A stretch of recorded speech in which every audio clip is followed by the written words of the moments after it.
You tell yourself, oh, I just want to make sure my reputation is that I'm super easy to work with, or that I'm flexible, or that I go above and beyond for my clients. Are you doing this? Are you miserable? Okay, so today in this video, we're going to talk about why you're doing that, why it's, again, spoiler alert, another form of hiding, why it's actually costing you clients and the exact thing that you want, which is to be known for doing really, really great work, and how to fix it. Hi, I'm Ariel Davis, co-founder and creative director of the Zerlo network. So a while ago, I got my first four-figure client. I was so excited. It was the first time that I had been like, you know what? I'm worth it. I'm going to charge my worth. If they try to negotiate with me, I'm going to hold at my price point, and I am going to choose myself. I'm going to embody the business owner and the woman that I want to be. So I did that. And I closed the contract for the money that I wanted. I was so excited, yay. And then almost immediately after I closed it, my mind started saying this. Oh my God, I have to make sure that she's completely happy, that she knows that this was worth the investment. And I completely removed every professional boundary because I didn't trust that what I brought to the table was enough. So because I didn't trust that that was enough, I tried to compensate for it in other ways. What I wanted was for her to go champion my name in rooms. What I wanted for her to do was help me get my name out there and get referrals because she was so happy with all of the work that I was doing. That's not what happened. What ended up happening is she decided to end our engagement early. I remember having so much anxiety because I was just like, oh my God, we know mutual people. What is she going to say about me? I thought my name would go into those rooms, but I wouldn't get the reputation I was seeking. I didn't think that I would get the connections and the credibility. I thought that she wasn't going to say anything positive. Fast forward a couple of months, I get an email. She's like, hey, because we didn't finish the work, do you think I could get half of my money back? And this is when the bigger version of me, the becoming version of me, the current version of me was just like, absolutely not. I knew I had underpromised and over delivered, and that the only reason I wasn't able to deliver the full scope of that work was because she wouldn't allow me to, because her goals kept shifting, because she wasn't sure what she wanted to do. And I said no.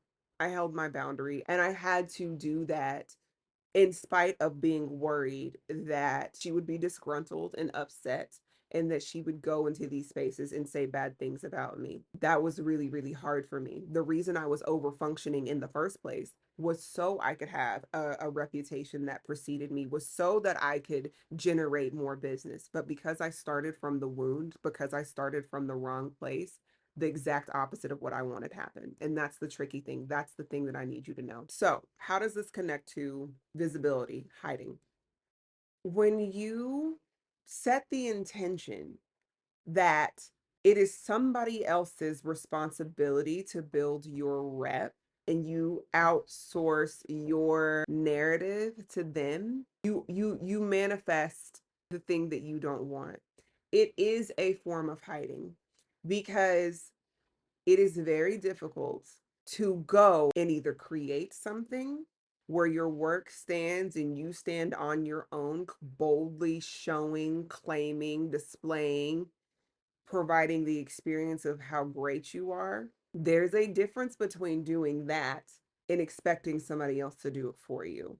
Doing it yourself requires you to believe in yourself. Outsourcing it to somebody else requires them to believe in you, and then therefore you can believe in yourself. So it is a form of hiding because it is available to us all. It is available to us all to boldly talk about our work, to put ourselves in front of cameras, to put ourselves in rooms where we speak for ourselves. And I was scared to do that. And because I was operating from a place of fear, and I was thinking like, oh no, this is just because you've heard all the fucking phrases. You've heard them. You need testimonials, you need social proof, right? As if there's no other way to display your brilliance, to display your skill set. It always has to come from somebody else. You have to give somebody else control of your destiny. No, no, no. No, no, no. And this is where Zerlo comes in, right? Because what is required in our container is for you to boldly step into who you are. You have to. There's no other way it works. It's going to be you on camera. It's going to be you speaking. It's going to be you displaying your authority. It's going to be you showing your skill set. And that's terrifying because what if it's not good enough? This is why it's so much easier just to have somebody else validate it for you, to have do what I did, to hope and pray and that somebody's gonna see it and then go tell other people so you don't have to. So you don't end up with egg on your face. But guess what? Covered in egg trying to do that way, right? And this is why I know so many of you so intimately. I've lived this painfully, embarrassingly, and there is a better way. Pick your pain. Do you want, and really it's like, who do you want to be in control of your life, your destiny? Do you literally want to hand something like that to people you don't really know? No, no. So let's talk about what becomes possible for you when you stop doing this. One, you're going to be a lot less tired, right? Listen, if you have anxiety, if you put yourself out there, make yourself visible, you're probably going to experience it twice. You're going to experience it when you're turning on the camera and you're sitting in front of it and you're standing in your own power because despite what people say, that can be uncomfortable if you're not used to it. And you're going to experience it when you put it out there for the world to consume, which makes it no longer yours. They get to do what they want with it. Some people will internalize what you do, apply it to their own lives, be completely transformed by it, and say thank you. Some people are going to criticize you, judge you, reject you, talk about that's not even related to the video, like my edges right now. You know what I'm saying? Like, I'm very aware of all of this, right? Those things will show up. But when they do, inside of Zerlo's container, you won't be alone.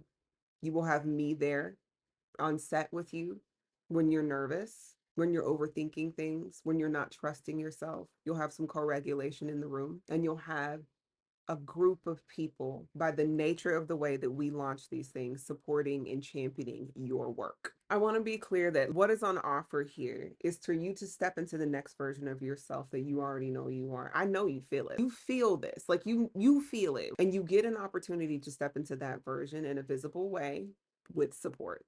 That is what's on offer here. That is what we do at Zerlo. If you are interested in that and you want to be a part of a network of people who believe in supporting brilliant people who have gone unnoticed, there will be a link down below. And while you're thinking about that, while you're considering signing up, I want you to really spend some time thinking about what becomes possible when the brilliance, the skill, the heart, the point of view, the personality, all of those things that make you special and incredible, what becomes possible when they're not hidden and you're not outsourcing how that's talked about, when you're literally putting it out in a form that nobody can dispute. What becomes possible? Do more clients become possible? Do more opportunities become possible? Do more collaborations become possible? Does more money become possible? Does more regulation become possible? Is it possible to feel better about yourself because you're seeing yourself reflected in a way that is truly representative of you? I want you to think about those things.